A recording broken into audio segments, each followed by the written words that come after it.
J'essaie de parler avec des dirigeants algériens. Pour eux, le Maroc et le Sahara occidental est une ligne rouge.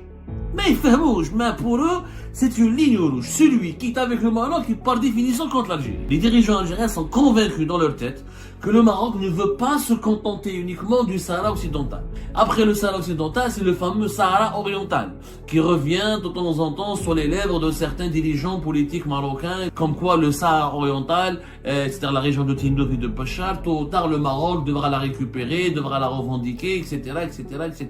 Les dirigeants actuels du pouvoir algérien sont convaincus par cette vérité. Maintenant, est-ce qu'ils ont raison, est-ce qu'ils ont tort? Là, c'est un autre débat. Maintenant, normalement, il n'y a pas de divergence, il n'y a pas de différence frontalier entre l'Algérie et le Maroc. Et qu'après la guerre des sables, et après Amgala 1 et Amgala 2, il y a eu des accords qui ont été signés, notamment le traité d'Ifrane. La France doit le comprendre. Et la France, elle a des relations particulières avec l'Algérie. Qu'on le veuille ou non, l'Algérie était un département français. C'était pas un protectorat français comme le Maroc. Maintenant, la France, sachant qu'elle connaît cette angoisse du côté algérien, et elle connaît ce sentiment d'insécurité, pourquoi elle s'est précipitée à reconnaître la souveraineté du Maroc? Pourquoi la France ne se pose pas comme médiateur? J'essaie de parler avec des dirigeants algériens. Pour eux, le Maroc et le Sahara occidental est une ligne rouge. Mais rouge, mais pour eux, c'est une ligne rouge. Celui qui est avec le Maroc est par définition contre l'Algérie. On a beau leur expliquer, on a beau leur dire vous avez tort. Non, pour les dirigeants algériens, le Maroc, en s'appropriant définitivement du Sahara occidental, va développer un expansionnisme. Voilà, parce que la question qu'il faut se poser, que beaucoup de Françaises et de Français, et même des Marocains et des Marocains, et même des Maghrébins ailleurs, même des Européens et des Européens, n'arrivent pas à comprendre. Pourquoi pour l'Algérie, le Maroc, le Sahara occidental est devenu une ligne rouge? Parce que pour les autorités algériennes, le Maroc a un projet expansionniste. Les dirigeants algériens sont convaincus dans leur tête que le Maroc ne veut pas se contenter uniquement du Sahara occidental. Qu'après avoir réglé le statut diplomatique ou juridique, ou après avoir validé ou après avoir imposé son occupation du Sahara occidental, il va s'en prendre au territoire algérien. Parce que les autorités algériennes soupçonnent les autorités marocaines de nourrir un projet expansionniste. Après le Sahara occidental, c'est le fameux Sahara oriental, qui revient de temps en temps sur les lèvres de certains dirigeants politiques marocains et de certaines tendances politiques marocaines, ou dans les têtes pensantes de certains mouvements politiques marocains qui, de temps en temps, pour piquer l'Algérie, pour provoquer des polémiques, pour mettre de l'huile sur le feu, pour faire du buzz, ils font des déclarations incendiaires, comme quoi le Sahara oriental, c'est-à-dire la région de Tindouf et de Pachar, tôt ou tard le Maroc devra la récupérer, devra la revendiquer, etc., etc., etc. Et ça, les autorités algériennes sont convaincus que ces extrémistes au Maroc ne sont pas des extrémistes isolés, des acteurs isolés. Ils sont actionnés par l'État profond et par le véritable pouvoir marocain qui, un jour ou l'autre, après avoir pris le Sahara occidental, va s'attaquer au territoire, à l'intégrité territoriale de l'Algérie. C'est ça le véritable problème, et que si le Maroc tisse des relations et des alliances militaires avec Israël, avec l'Occident, avec les États-Unis d'Amérique, avec des monarchies du Golfe comme les Émirats ou l'Arabie Saoudite, c'est justement pour se renforcer, pour devenir leader, et pour à un moment donné, lorsqu'il sera prêt, il attaquera l'Algérie. L'Algérie, les autorités, les dirigeants actuels, je parle des dirigeants actuels du pouvoir algérien, sont convaincus par cette vérité. Maintenant, est-ce qu'ils ont raison, est-ce qu'ils ont tort? Là, c'est un autre débat. Effectivement, moi j'aimerais bien que nos dirigeants en Algérie, les autorités algériennes, nous expliquent. Ont-ils des preuves irréfutables? Ont-ils des démonstrations? Ont-ils des pièces à conviction? Est-ce qu'elles sont certaines que le Maroc a une visée expansionniste ou a des visées hégémoniques sur le territoire algérien? En tout cas, quand on leur pose la question, ils sont persuadés de cela. Donc, qu'est-ce qu'il faut? Il faut qu'il y ait un médiateur qui parle aux dirigeants algériens et qui leur donne des gages. Les États-Unis d'Amérique ont essayé de le faire à la fin de l'année 2023. Le Qatar a essayé de le faire. L'Arabie Saoudite a essayé de le faire. Moi, je pense que l'Union africaine, c'est le seul cadre idéal, c'est la seule institution qui pourrait trouver, pour que la paix revienne définitivement entre le Maroc et l'Algérie, il faut que le Maroc s'engage dans un accord officiel à ne jamais porter atteinte à l'intégrité territoriale de l'Algérie. Il faut que ça soit signé, acté. Maintenant, normalement, il n'y a pas de divergence, il n'y a pas de différent frontalier entre l'Algérie et le Maroc, puisque depuis le Maroc et l'Algérie ont signé des accords. Ont signé des accords concernant le tracé frontalier. Et qu'après la guerre des Sables, et après Amgala 1 et Amgala 2, il y a eu des accords qui ont été signés, notamment le traité d'Ifrane. Normalement, c'est réglé. Il n'y a plus de problème. Mais malheureusement, les autorités algériennes continuent de penser qu'il y a une volonté. Alors, le premier accord, c'était le 15 juin 1972, qui a été signé par à l'époque Ouali Boumediene et le roi du Maroc Hassan II. Il y avait leurs deux ministres des Affaires étrangères, le ministre des Affaires étrangères Abdelaziz Bouteflika, du côté algérien, et le ministre des Affaires étrangères marocain, Ahmed Taibi Belhima. Ça s'appelle la Convention relative au tracé de la frontière d'État établi entre le Royaume du Maroc et la République algérienne démocratique et populaire.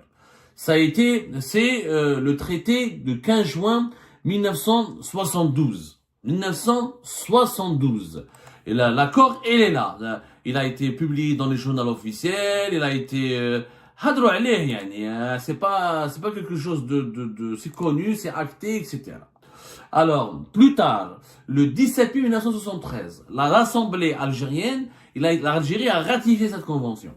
Le 22 juin 1992, la Chambre des représentants du Royaume du Maroc ratifie à son tour cette convention qui délimite la frontière avec l'Algérie. Et il y a des références là-dessus, etc.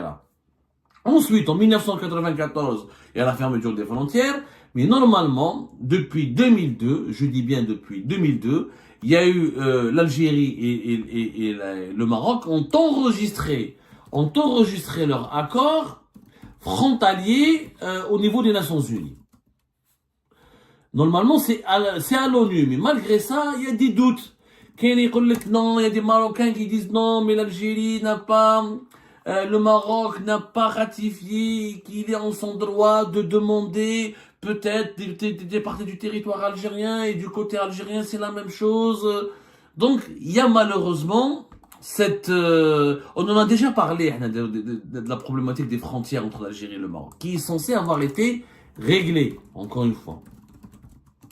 Normalement, ça a été réglé. Je vais essayer de vous retrouver la date de cet accord sur les frontières. Elle a été enregistrée au niveau de l'ONU. Voilà, je vous donne la date.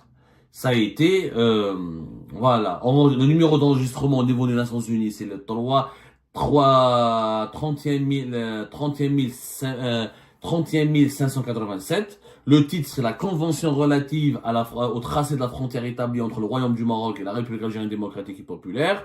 Et ça a été enregistré, normalement, ça a été la date de cet accord, le 15 juin 1972. La date d'entrée en vigueur, le 14 mai 1989, par l'échange des instruments de ratification conformément à l'article 8. Il a été enregistré, la date d'enregistrement au niveau des Nations Unies, c'était le 30 juillet 2002. Donc, normalement, ni le Maroc, ni l'Algérie ne peuvent contester leur tracé frontalier ou ne peuvent réclamer une partie du territoire ou exprimer des revendications territoriales à l'encontre de leurs voisins. Mais malgré cela, malgré l'existence de ces accords, il y a des doutes avec il faut dire la vérité, depuis la normalisation des relations entre le Maroc et Israël, la reconnaissance des États-Unis d'Amérique et plus tard de l'Espagne et aujourd'hui de la France, de la souveraineté du Maroc sur le Sahara occidental, les autorités, les dirigeants algériens vivent dans une, ils ont une angoisse, ils ont des craintes, ils se sentent en insécurité, ils pensent que le Maroc va se retourner ne va pas respecter cet accord frontalier et qui va, à un moment donné, essayer de toucher à des parcelles ou à des régions entières du territoire algérien. Voilà le fond du problème. Donc la France doit le comprendre. Et la France, elle a des relations particulières avec l'Algérie. Le Maroc, ça fait partie de l'histoire de la France et c'est un partenaire important pour la France, mais humainement et culturellement et démographiquement et historiquement, la relation avec l'Algérie est beaucoup plus puissante. Qu'on le veuille ou non, l'Algérie était un département français, c'était pas un protectorat français comme le Maroc.